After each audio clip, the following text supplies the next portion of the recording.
Hola, ¿qué tal? Es un gozo y un privilegio poder saludarte en una edición más de tu TCD, Tiempo con Dios. Gracias por continuar diariamente en la meditación de la palabra del Señor, que en este día corresponde el segundo libro de Crónicas, capítulo 35, versículos 1 al 19. Todo conforme a la palabra. Josías celebró la Pascua a Jehová en Jerusalén y sacrificaron la Pascua a los 14 días del mes primero. Puso también a los sacerdotes de sus oficios y los confirmó en el ministerio de la casa de Jehová. Y dijo a los levitas que enseñaran a todo Israel y que estaban dedicados a Jehová: poned el arca santa en la casa que edificó Salomón, hijo de David, rey de Israel, para que no la carguéis más sobre los hombros. Ahora servid a Jehová vuestro Dios y a su pueblo Israel. Preparaos según las familias de vuestros padres, por vuestros turnos, como lo ordenaron David, rey de Israel, y Salomón su hijo. Estad en el santuario según la distribución de las familias de vuestros hermanos, los hijos del pueblo, y según la distribución de la familia de los levitas. Sacrificad luego la Pascua, y después de sacrificaros, preparad a vuestros hermanos para que hagan conforme a la palabra de Jehová dada por medio de Moisés. Y dio el rey Josías a los del pueblo ovejas, corderos, cabritos de los rebaños en número de 30,000 y 3,000 bueyes, todo para la Pascua, para que los que se hallaron presentes, esto de los de la hacienda del rey. También los príncipes dieron con libertad al pueblo, y a los sacerdotes y los levitas, Hilcías, Zacarías, Jehiel, oficiales de la casa de Dios, dieron a los sacerdotes para celebrar la Pascua 2,600 ovejas y 300 bueyes. Asimismo, Conanías, Semanías y Natanael, sus hermanos, y Hasabías, Jehiel, Josabat, jefes de los levitas, dieron a los levitas para los sacrificios de la Pascua 5,000 ovejas y 500 bueyes. Preparando en el servicio, los sacerdotes se colocaron en sus puestos, y asimismo los levitas en los turnos conforme al mandamiento del rey. Y sacrificaron la Pascua, y esparcían los sacerdotes la sangre recibida de mano de los levitas, y los levitas desollaban las víctimas. Tomaron luego del holocausto para dar conforme a los repartimientos de las familias del pueblo, a fin que ofreciesen a Jehová según está escrito en el libro de Moisés, y asimismo tomaron a los bueyes. Y asaron la Pascua al fuego conforme a la ordenanza, mas lo que había sido santificado lo cocieron en ollas, en calderos y sartenes, y lo repartieron rápidamente a todo el pueblo. Después prepararon para ellos mismos y para los sacerdotes, porque los sacerdotes, hijos de Aarón, estuvieron ocupados hasta la noche en el sacrificio de los holocaustos y de las grosuras. Por tanto, los levitas prepararon para ellos mismos y para los sacerdotes, hijos de Aarón.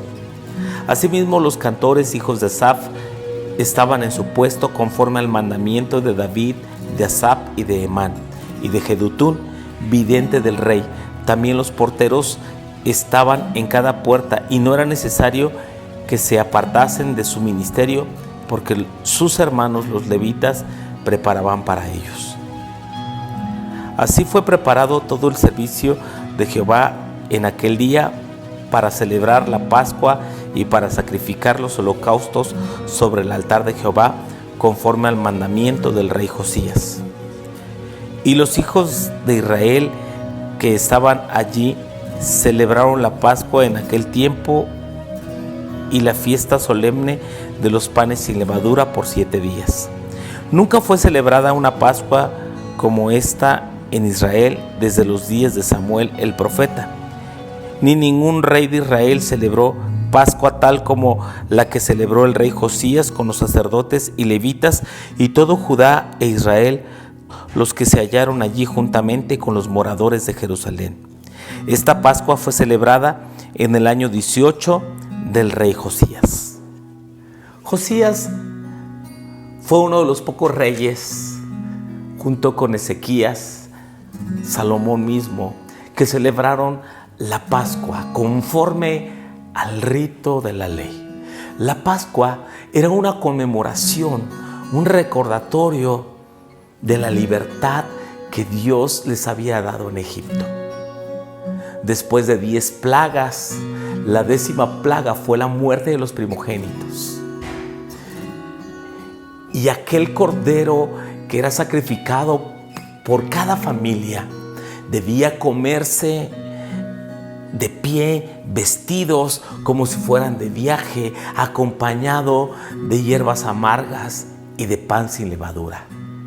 Las hierbas amargas representaban el sufrimiento del pueblo durante su tiempo de esclavitud, y el pan sin levadura es que deberían renunciar al pecado. El cordero representaba el sacrificio de Cristo mismo, el sustituto de la vida de cada uno de los primogénitos de los hijos de Israel, que salvó su vida aquella noche en que murieron los hijos primogénitos de toda familia de Egipto, incluyendo también los animales. Y la ordenanza de la Pascua debía celebrarse año con año. Tal era la desobediencia del pueblo que lo habían dejado de hacer muchísimo tiempo. Pero cuando Josías entiende por la palabra que la Pascua era una conmemoración, una festividad a Dios por la liberación. Y esto nos enseña también que a Dios le agrada que seamos agradecidos, que tengamos presente su amor, su sacrificio. Cuando nosotros nos congregamos como iglesia y nos reunimos para adorar, para alabar, cuando celebramos la cena del Señor, lo hacemos en un recordatorio de que Jesucristo dio su vida por nosotros. Y cada que nos reunimos y cada que mencionamos eso, nos hace tener presente el sacrificio de su Hijo, el gran precio que se pagó, la razón por la cual vivimos. Vivimos para adorar a Dios, vivimos para servir a Dios, vivimos para expresar y contar sus maravillas. Pero debemos hacerlo conforme a la palabra de Dios. Qué importante es que sigamos la palabra. Qué importante es que nosotros obedezcamos la voz de Dios. Que no sigamos los conceptos de otras personas o porque una organización lo hace así o porque un ministerio lo hace así, sino porque la palabra de Dios nos manda. Es nuestra única regla de fe y práctica, la palabra de Dios. Ezequías vio la reforma más grande de Ezequías fue volver a su nación a los principios de la palabra de Dios. Hoy en día, los creyentes, no solo en América Latina, en el mundo entero, debemos volver a los principios de la palabra de Dios, a los principios de la reforma, volver a la Escritura, dejar las modas, dejar las cosas superficiales, dejar aquello que nos parece bien y seguir la palabra de Dios, la sana doctrina, la manera correcta de vivir delante de Dios y hacer las cosas para su gloria, porque así lo manda el Señor. Y ser esforzados y ser fieles en aquello que Dios requiere, ser sistemáticos, ¿por qué no? También ser metódicos. Dios estableció turnos, Dios estableció ministerios, Dios estableció fiestas en cada periodo del año. Y lo hizo porque Él quiere un orden para nuestras vidas. Porque esas rutinas, porque ese orden nos da disciplina, nos da entrenamiento y nos mantiene con esas verdades frescas. Por ejemplo, cuando celebramos la cena del Señor y tenemos presente el sacrificio de Cristo, mira, el escuchar la cruz, el escuchar el sacrificio, el precio que se pagó para nuestra salvación, nos debe hacer enternecer nuestro corazón y responder en adoración y no llamarlo común, no sentir que esto es liviano. Saber que cada cosa que Dios nos pide que hagamos es porque nos hace crecer y nos conecta con la realidad de su palabra. Caminemos en obediencia, caminemos en el centro de la voluntad de Dios. Te bendigo para que así sea.